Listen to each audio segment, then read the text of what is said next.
I'm here to talk about success. The first rule of success is to have a vision. You see, if you don't have a vision of where you're going, if you don't have a goal where you go, you drift around and you never end up anywhere.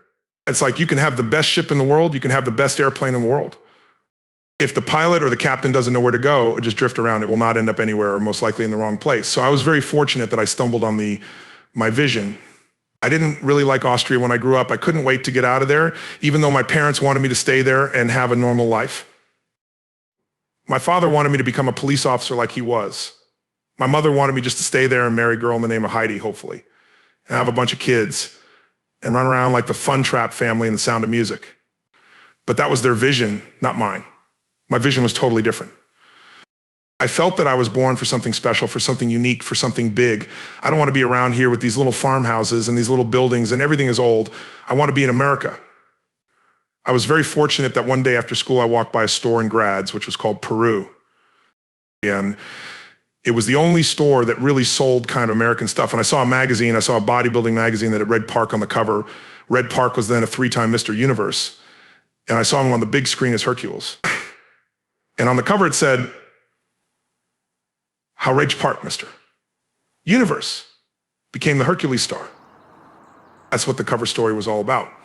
So I looked at the cover and I said to myself, I got to get this magazine. So I bought the magazine, I took it home, and I read it over and over from the front page to the back. I read that and I said to myself, wow, this is the blueprint for my life. This is exactly what I want to do. I want to become a bodybuilding champion, just like Red Park. I want to get into movies, just like Red Park. And I want to make millions of dollars and be rich and famous, just like Rich Park. Do you know how great it felt that I knew where I was going? Imagine the majority of people don't know where they're going. I knew where I was going, that I'm going to become this bodybuilding champion, just like him. So it was just a question of how do you do it? I was so relieved because when you have a goal, when you have a vision, everything becomes easy. I felt so blessed that I knew what I was doing. It's like a medical student that studies and knows he wants to become a doctor. Oh, you know where to go. So I knew where to go. So people always asked me when they saw me in the gym in the pumping iron days, they said, why is it that you're working out so hard?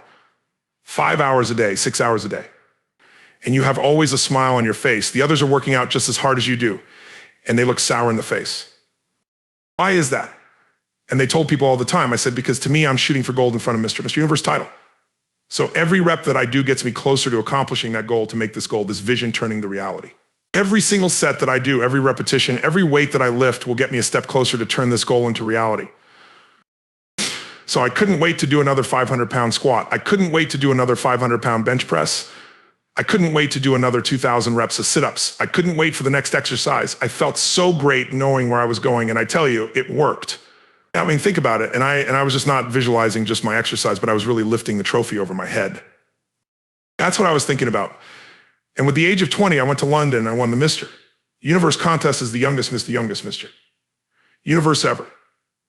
Rule number 2 is don't listen to the naysayers. Everything I ever did. The thing that I heard out of people's mouth was, that's impossible. That can't be done. I remember when I wanted to be a bodybuilding champion, including my parents and everyone else around me, said, this is impossible. Why don't you become a ski champion? That's what they do in Austria.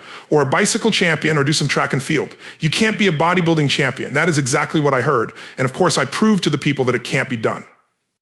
So whenever someone said to me, it can't be done, I heard it can be done. When they said no, I heard yes. And when they said it's impossible, I heard it is possible. I'm a strong believer of what Nelson Mandela said, that everything is always impossible until it, well, I'm going to be the one, I said to myself. I'm going to do it and I'm going to show it to them. Maybe it has never been done before. That's perfectly fine with me, but I'm going to do it. And I remember then that the same thing happened when I'm in the show business. Can you imagine? I was now a bodybuilder. I was Mr. Olympia 6 times. I was Mr. Universe 5 times. I missed the world. I missed international. I won 13 world bodybuilding championships all together. And now I said to the agent, the Hollywood agent, I want to get into movies. I want to be a leading man. She said, that's funny, Arnold. So they all say that's impossible. I said, why is it impossible? It's because look how possible. It's because look at how big you are. You weigh 250 pounds. Arnold, this is the 70s. You know the sex symbols today? Oh, it's Al Pacino. He weighs 150 pounds. It's Dustin Hoffman. He weighs 146 pounds. So imagine they're telling me now that those are the new sex symbols. And your accent, even if you reduce all your body weight and everything and have a normal body, your accent, it will get people to creeps. They will get scared. No one in Hollywood ever has become a leading man that had an accent. It doesn't happen. People in America want to hear their actors talk like John Wayne or like Burt Reynolds or like Clint Eastwood. not like someone on Hogan's Heroes or something like that. They said, no, you see, it's impossible. And plus your name, who can pronounce Schwartz and Schnitzel or something like that. No one can pronounce that. So forget about it, Arnold. And they all said exactly the same thing. Now that's very encouraging, isn't it? But, something I didn't give a shit because I believed that I can be a leading man. I believed that I could be another Ginny Eastwood. I said, there's enough room in that ladder that I can fit up there. It's all about the hard work that you put in. And then all of a sudden, I was asked by Dino De Laurentiis and by Universal Studios to star in Conan the Barbarian. And after I did Conan the Barbarian, the director at the press conference said to the press, if we wouldn't have had Arnold, we would have had to build one. Everybody that they said can never be sold because the time is wrong. A few years later, I'm doing Conan the Barbarian, and it was the #1 hit at the box office when it came out. So all of a sudden, my body became an asset, not a liability. I'll be back.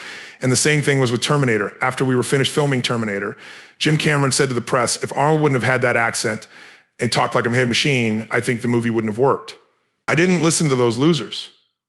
So when someone says, no, this is a stupid idea, can your mind just say, this is a fuck you, or do you know? If I would have listened to the naysayers from bodybuilding to show business, I would not be standing here today talking to you. So this is why I say don't listen to naysayers. The third point that I'm going to make to you is work your ass off. There is no magic, Bill. There is no magic out there. And it drives me crazy when people say they don't have enough time to go to the gym for 45 minutes a day and work out, or to do something for 45 minutes to an hour a day to improve. If it is physically improve, or if it is mentally to improve, imagine if you would work on the business in some business that you want to develop every day for an hour. Imagine how further along you will go. So it drives me nuts because we have 24 hours a day. We sleep 6 hours a day. So that gives you still 18 hours. There's someone shaking their head out there in front of the safe. I don't sleep 6 hours. I sleep 8 hours, right? We're just sleep faster. We have 18 hours a day. The average person works around 8 to 10 hours. Then you travel around an hour a day, maybe 2 hours a day. So now you have still 6 hours left. So what do you do with the 6 hours? And then we eat a little bit, then we schmooze a little bit, talk a little bit to people and all that stuff, but you can see how much time there is available if you organize your day. So you got to work hard.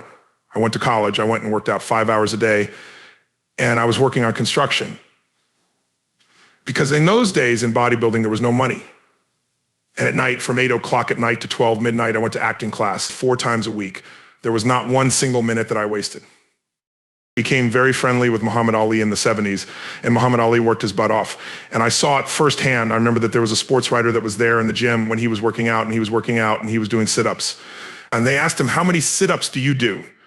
And he said, I don't start counting until it hurts. He doesn't start counting his sit-ups until he feels pain. That's when he starts counting. That is working hard.